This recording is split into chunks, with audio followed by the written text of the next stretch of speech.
Olá, sejam todos muito bem-vindos. Eu sou o professor Artemison Montanho, do componente de História, e é um prazer enorme estar aqui com vocês, tá bom? Então, queridos, eu quero convidá-los a verificar logo de início aí o nosso objeto de conhecimento.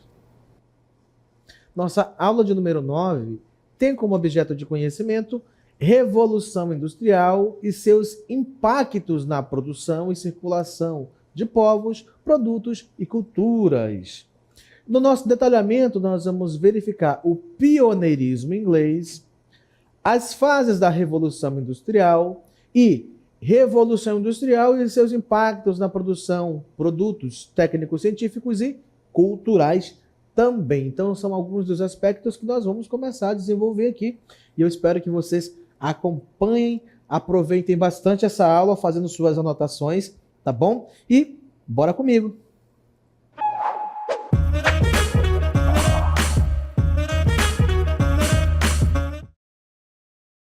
Esse povo trabalhando aqui nessa linha de montagem, por quê? Para quê?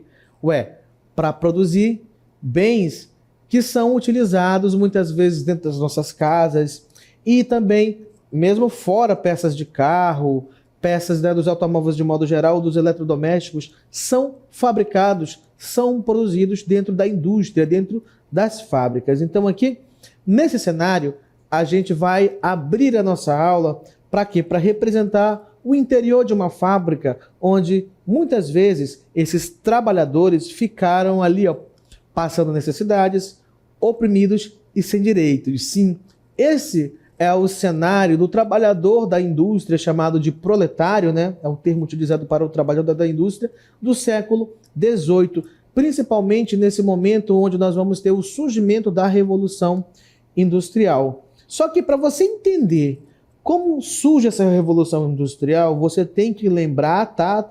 Traga de volta para sua mente aqui, você tem que lembrar direitinho, por exemplo, de um outro momento dentro da história da Inglaterra, que foi o quê? As revoluções inglesas, tá bom? Para você entender a origem da Revolução Industrial, você tem que entender as revoluções inglesas, que no caso, já tivemos anteriormente, né, uma aula que falava sobre essas questões.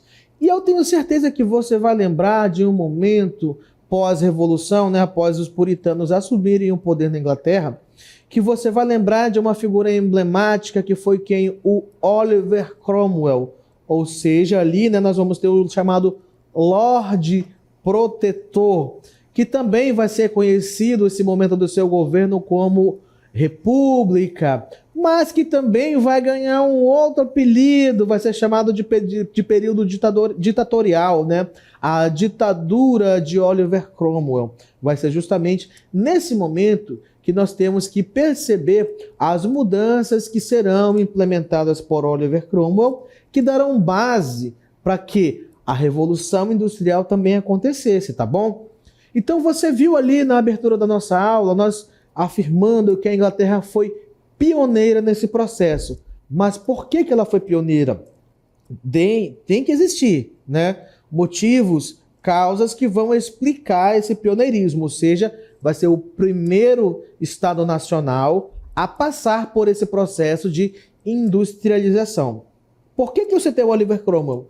Porque no período da República, né, pós início da Revolução, no caso da Revolução Puritana, nós vamos ter um momento em que o Oliver Cromwell vai colocar em vigor uma lei que vão ser os chamados Atos de Navegação, os Navigation Acts. E por que eles são importantes de serem ressaltados nesse momento? Porque são justamente eles que vão garantir o processo de acúmulo de capital necessário dentro da Inglaterra para que se financiassem depois a construção dessas indústrias, dessas fábricas. De que forma que esses atos de navegação vão fazer isso?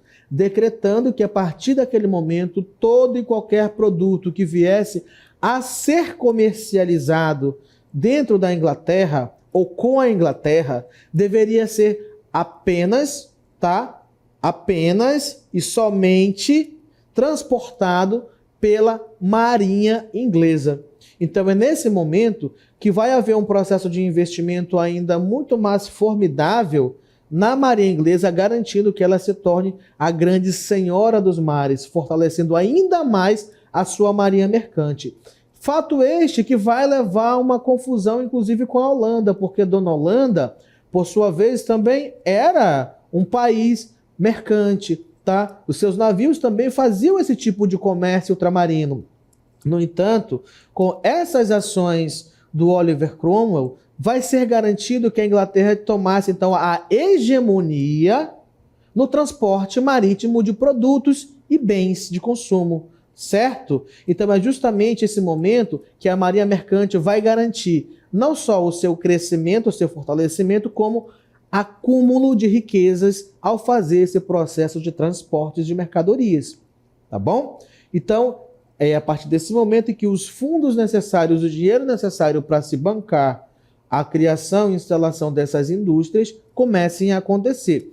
E isso é apenas um dos motivos que estão associados a esse pioneirismo inglês, ou seja, o processo de acumulação do capital necessário para custear esse momento.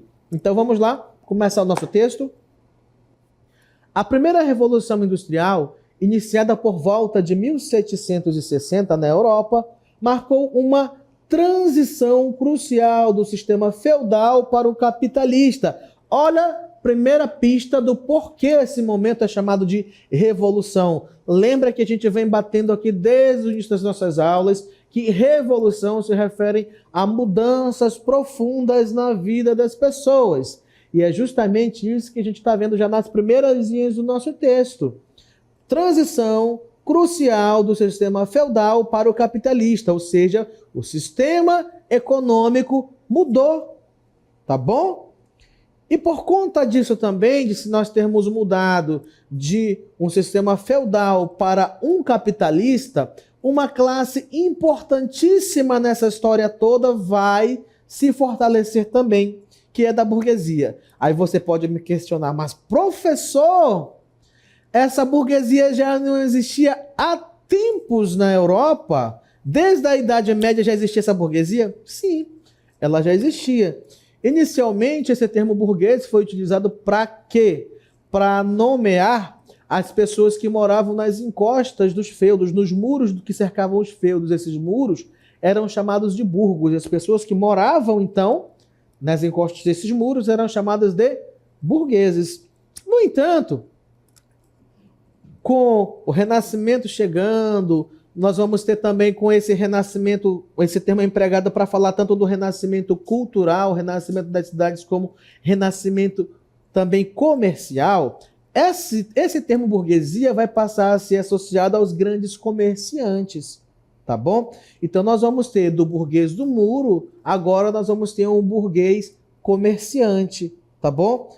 Agora também, mais uma vez, com essa mudança, onde nós vamos ter quebrados aí esses princípios do medievalismo e passando para a questão de uma economia agora industrial, aquela burguesia comercial que surgiu a partir da burguesia dos muros, essa nomenclatura agora vai ser empregada para indicar uma burguesia industrial, tá bom? E é justamente essa classe que vai deter os meios de produção. É essa classe que vai despontar como uma das mais fortes política e economicamente dentro desse momento na Inglaterra. Tá certo? Então, vá anotando e entendendo que cada um desses pontos é importante, que eles vão se conectar para explicar esse pioneirismo. Certo? Continuando. Essa era a de desenvolvimento tecnológico, ou melhor, essa era de desenvolvimento tecnológico, quando nós falamos em era, nós estamos falando ali de um período histórico, tá bom? Trouxe transformações profundas na sociedade e na economia, durando até meados de 1850. Olha só, nós estamos falando então de 1760, tá? Observa que nós estamos também falando por volta, porque é impossível a gente datar com exatidão, não existe esse historiador no mundo que consiga dizer com exatidão quando começou a Revolução Industrial, tá bom? Então vai ficar ali, ó, entre 1760 e 1770 aproximadamente, o surgimento dessa Revolução Industrial. Tá? Então nós vamos ver que ela vai surgir em meados do século XVIII e vai se estender ali essas primeiras nuances, esses primeiros impactos até meados do século XIX. Por que, professor, quer dizer que acabou? Não, a gente vive ainda num período de Revolução Industrial, só que de uma outra roupagem, com outras tecnologias também, até os dias de hoje, tá bom? Seus impactos se espalharam globalmente, impulsionando mudanças econômicas e sociais significativas. Então vamos ver como é que a gente vai caracterizar esse primeiro momento dessa tal primeira Revolução Industrial. A primeira Revolução Industrial caracterizou-se pela, vamos lá, aspectos importantes: transição da manufatura para a maquinofatura, surgimento das indústrias, especialmente a têxtil, impulsionada por máquinas como o tear mecânico. Essa era introduziu novas relações de trabalho, como o trabalho assalariado e uma divisão mais especializada de tarefas, e nós vamos entender o porquê que isso vai acontecer dessa forma. Então, inicialmente eu quero trazer, ou melhor, inicialmente não, né? Continuando aqui, eu quero trazer para vocês um desses exemplos, então, dessas fases, tá bom? Aqui nós temos aqui um exemplo do que é essa manufatura que é falada. Então, antes da existência das máquinas, da existência da indústria, nós temos então quem? Um artesão que trabalha manualmente com a utilização das mãos, executa o trabalho, todos os processos do início ao fim. Por isso é chamado de manufatura. É o trabalho realizado com o auxílio das mãos, da própria força do homem. Você observa que nós temos aqui, então, um homem fabricando um sapato. Então ele tem ali o couro, tem as ferramentas necessárias para tirar a medida do pé do cliente, para fazer o recorte do material, para fazer a costura, para fazer colagem, até todo esse produto ficar pronto, finalizado, para ser vendido para quem o encomendou, ou para ficar numa vitrine para ser exposta e a pessoa vem, se agrada e compra. Ou seja, a manufatura, nós estamos falando justamente desse trabalho que é feito integralmente por uma pessoa.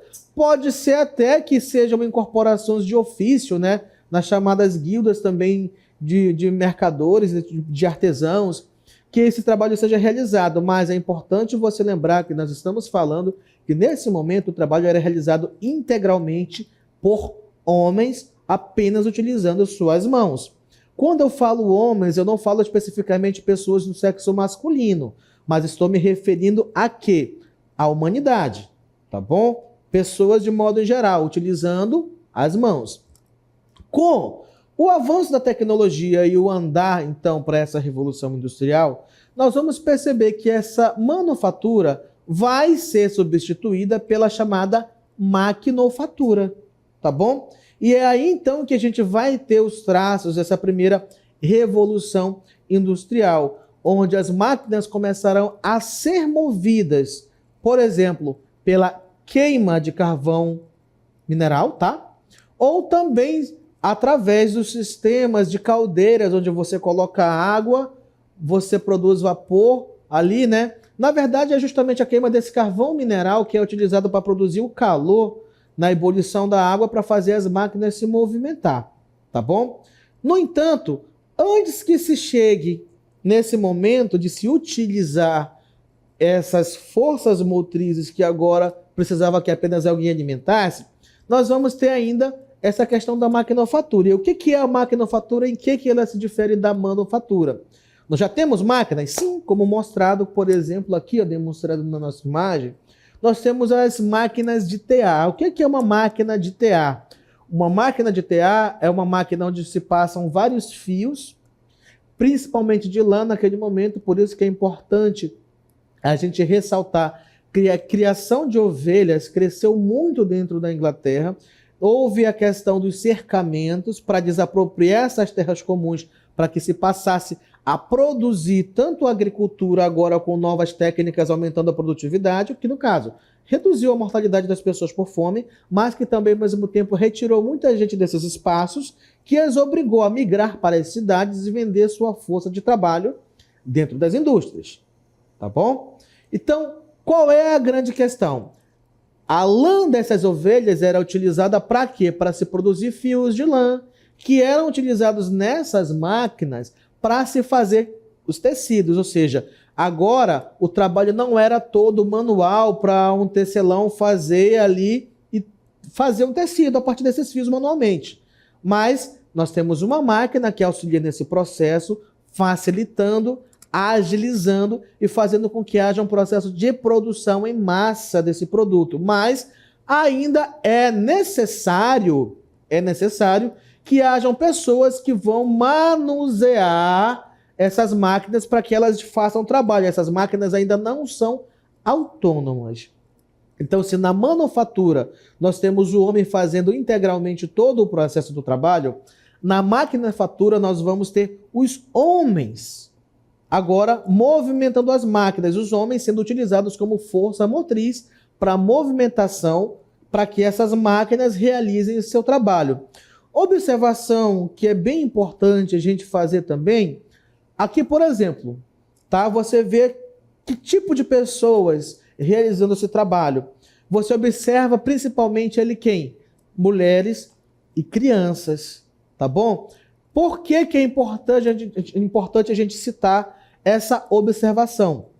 Porque é justamente por conta da presença das mulheres e das crianças que é um grande ponto a ser explorado por esses donos das indústrias para lucrar mais. Por quê? Porque mulheres e crianças recebiam um salário muito baixo em comparação aos homens. Então, isso também foi um motivo de luta das mulheres ao longo dos anos para que houvesse, né, para que haja, na verdade, essa questão da equiparação salarial até os dias de hoje. Ainda é uma luta das mulheres. Mas e por que então que se empregava naquele momento tantas mulheres e tantas crianças? Porque que muitas vezes, dependendo do serviço, se preferia essas mulheres e crianças para lucrar, tá? A ideia de criança não poder trabalhar, a ideia de infância, historicamente é uma construção nova, tá bom?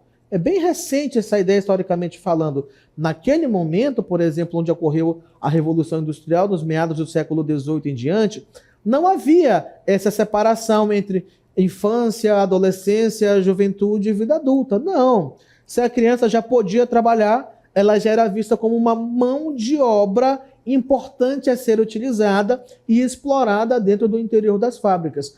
Tanto as crianças, que também receberiam baixos salários, quanto as mulheres também, como essa mão de obra muito capacitada para fazer o serviço, mas que também receberiam pouco dinheiro, salário baixo, gerando um lucro maior para os seus patrões. Por isso que em algumas determinadas atividades, como por exemplo no setor da indústria têxtil é de fabricação de tecidos, para você que ainda não ligou uma coisa a outra, tá? A gente vai ver normalmente nas representações a mão de obra infantil e a feminina sendo utilizadas com mais frequência, tá bom? Então, a primeira revolução industrial que nós vamos verificar é justamente isso, saindo-se da tecnologia que era exclusivamente da força humana, manuseando as ferramentas ali para fazer os trabalhos, que não era, né, padronizado, que não tinha uma cadência de produção em larga escala, para se passar agora a ter uma produção padronizada em larga escala, mas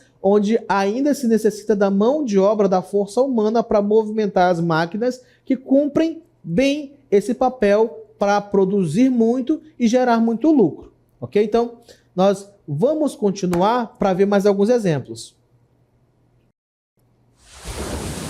Para além do interior dessas fábricas, nós vamos ver que algumas outras coisas importantes estavam acontecendo, como também quando se passa a utilização de novas forças motrizes na geração de energia para a movimentação dessas máquinas, como por exemplo, o vapor.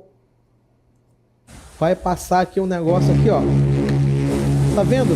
Ou seja, enquanto no interior das fábricas ainda se utilizava na maquinofatura o trabalho, a mão de obra humana para movimentar as máquinas, agora nós vamos ter também uma outra forma de se movimentar essas máquinas que vão abrir portas para navegação comercial mais rápida, mais eficiente através do vapor, queimando carvão, gerando energia ali de forma a movimentar essas máquinas, como passou aqui no nosso navio a vapor. Então, se no meio aquático ali isso facilitava o transporte de bens, serviços e pessoas, nós vamos ter também, por outro lado, como nova forma de locomoção terrestre, nós vamos ter as locomotivas ou as Marias-Fumaça, como nós vamos verificar. É importante a gente ressaltar que nesse período também houve um grande investimento dentro da Inglaterra com a abertura de novas estradas e principalmente da implementação de ferrovias, para que essas locomotivas fossem de uma ponta a outra, não só dentro, como também indo para fora da Inglaterra, se fosse possível. Não, nem tanto, né?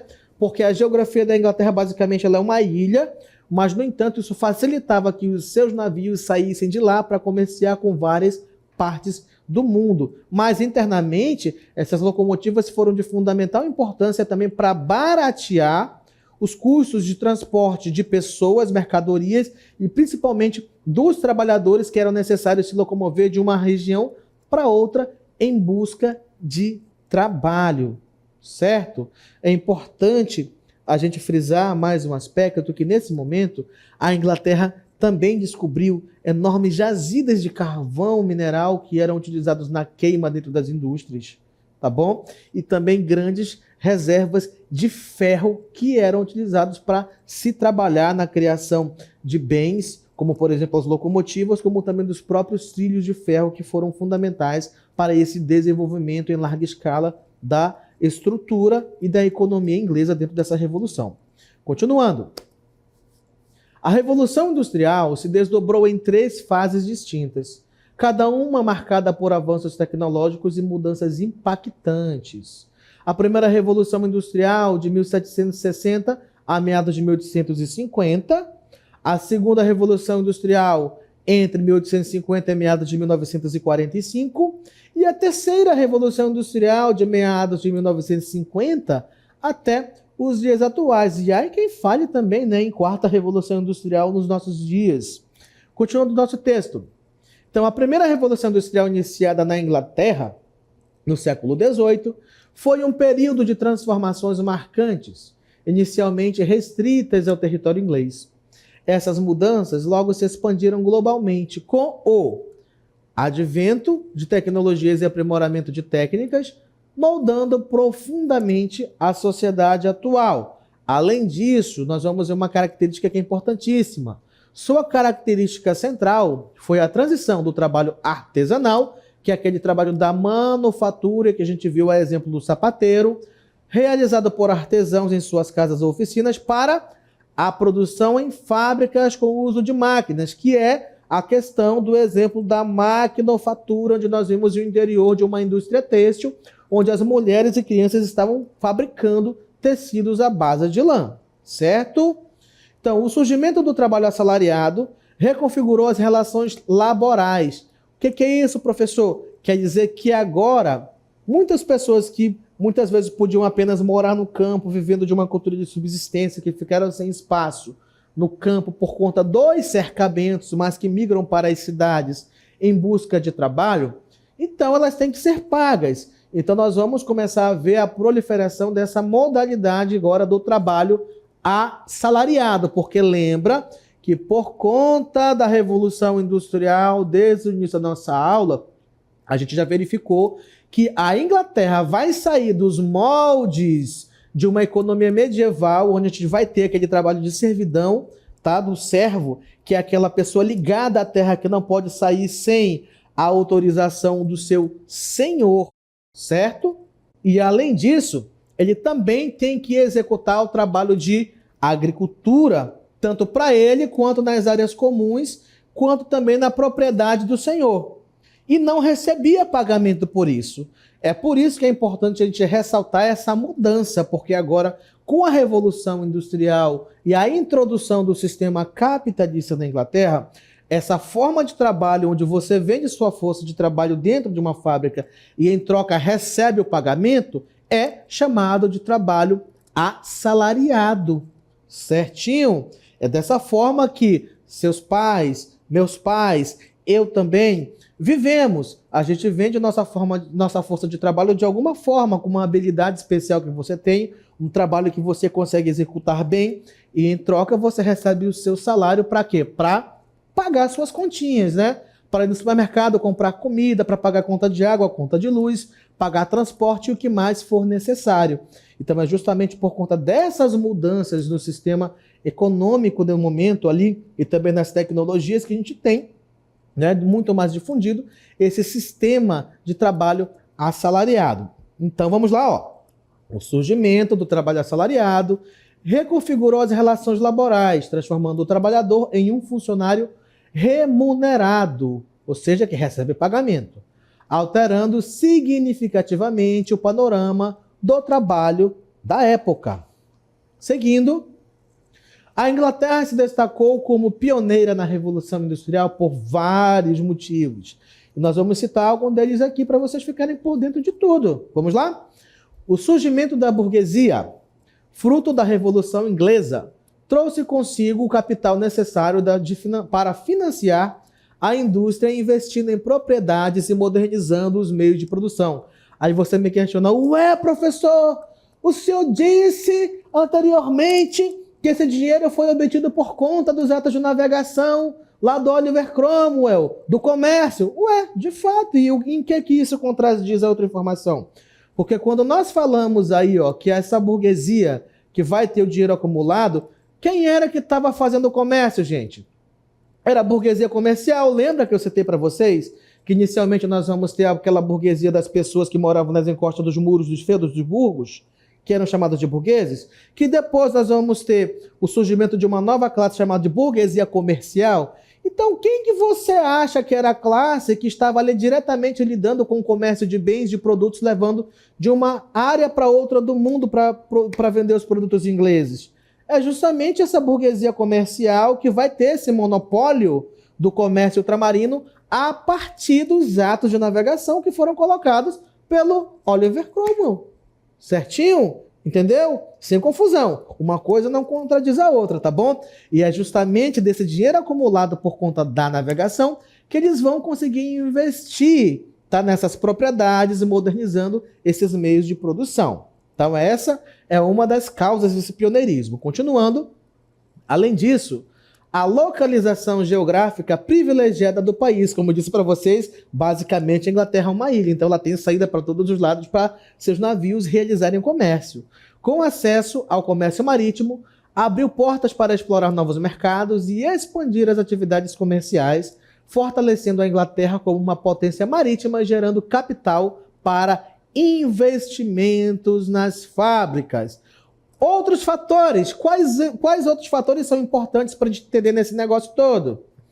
Outros fatores que também fizeram com que a Revolução Industrial fosse iniciada na Inglaterra foram a abundância de recursos naturais, como o ferro, lã e carvão, a política dos cercamentos, que é justamente aquele momento ali em que os camponeses são expulsos das áreas comuns para que elas sejam empregadas com a agricultura ou mesmo até a criação de ovelhas para a produção de lã para dentro das fábricas, não é? E as políticas econômicas liberais adotadas passaram a possibilitar o progresso tecnológico e o aumento da produtividade. Olha ele aí de novo perseguindo a gente, o liberalismo. Por que ele é importante? Porque por conta da Revolução Inglesa, tá? Lembra a puritana, gloriosa, onde nós vamos ter o fim daquele poder exacerbado da monarquia absolutista na Inglaterra e vamos ter uma monarquia parlamentarista?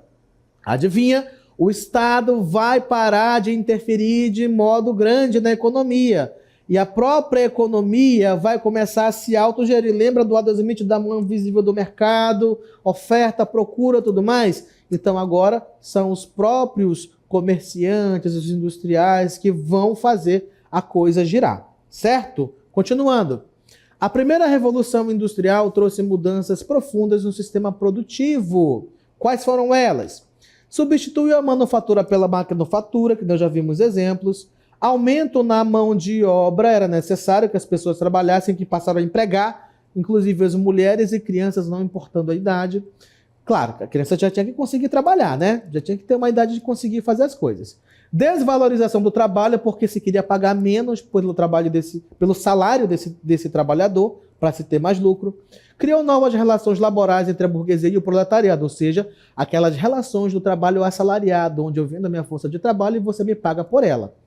Fechando, então, para finalizar nossas últimas informações, os trabalhadores passaram a desempenhar funções específicas, porque eles tinham que saber manusear com perícia essas máquinas para realizar o trabalho. Ela foi iniciada na Inglaterra, essa industrialização se expandiu para outras nações. Inicialmente, então, a característica dela também, uma dessas características, vai ser que ela vai acontecer exclusivamente na Inglaterra, mas não quer dizer que vai ficar lá, porque as outras nações não queriam virar dependentes integralmente dos produtos ingleses, então elas também vão começar a se industrializar, como França, Alemanha e outras nações também vão passar por esse processo.